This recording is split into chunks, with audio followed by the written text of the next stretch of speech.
from here, you are not able to make, now pregnenolone alone is the mother of all hormones. It can either break down to progesterone, or it goes down to this pathway, it breaks down to DHEA, and then it also comes to our estrogen.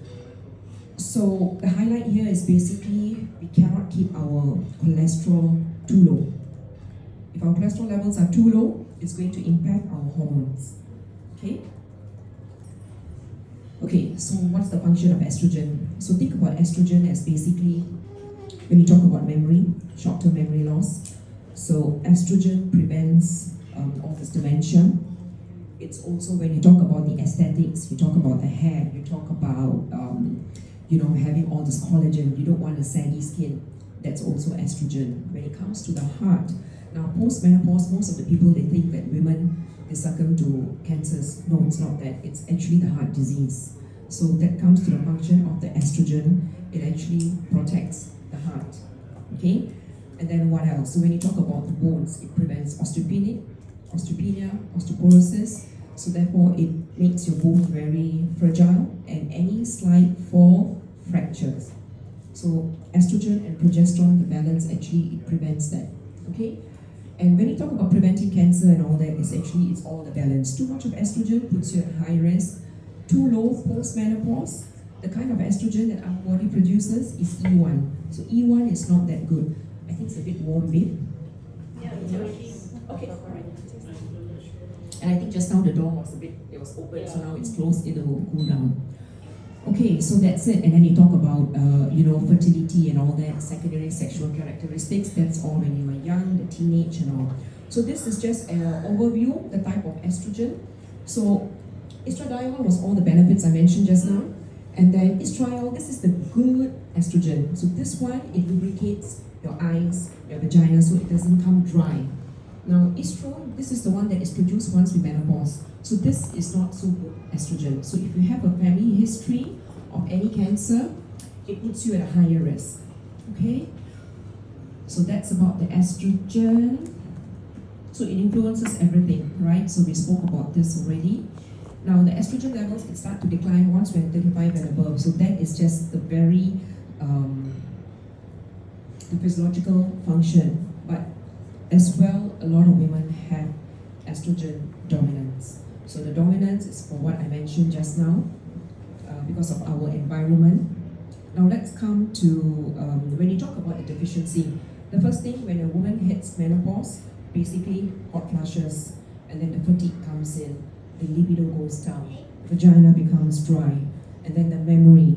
So all these things will start to kick in, and also anxiety.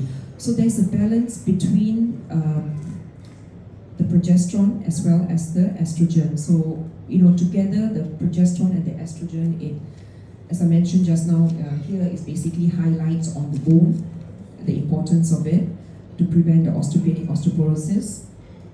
So coming to the estrogen dominant, so when it becomes dominant, it's also not good because you tend to have headache, irritability, right? Like how, and also very anxious.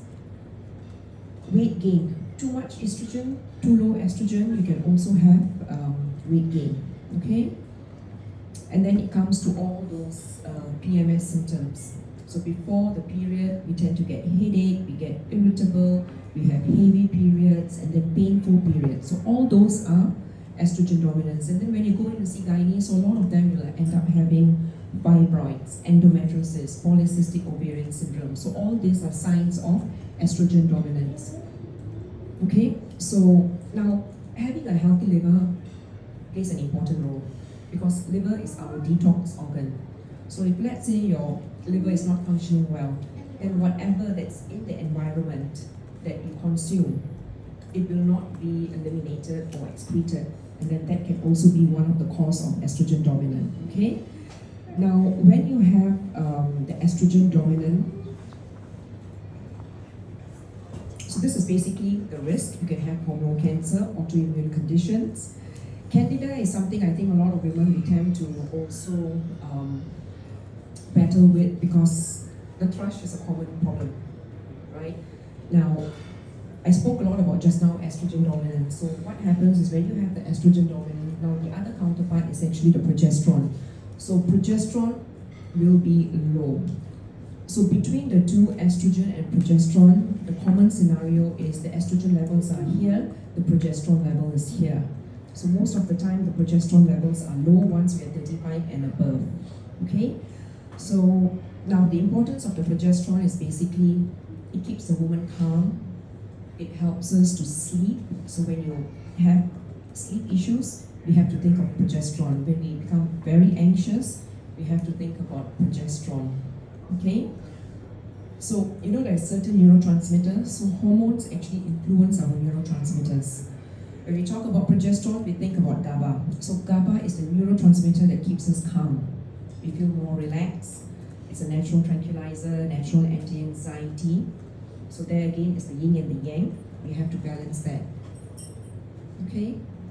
So coming to this, so progesterone basically, when you talk about libido, it's just not the estrogen or the testosterone. Progesterone plays a role, and it also protects the uterus, protects the breast. So it has a healing effect, anti-inflammatory effect to the estrogen. Any questions so far? Too much of information, or it's okay? It's okay, right? Okay, so just think of one thing. When we talk about excess of one particular hormone, naturally it will be a deficiency of the other. So when you have excess estrogen, the progesterone needs to come in. Okay? So when you talk about depression, anxiety, keep a person calm, the progesterone has to be optimized.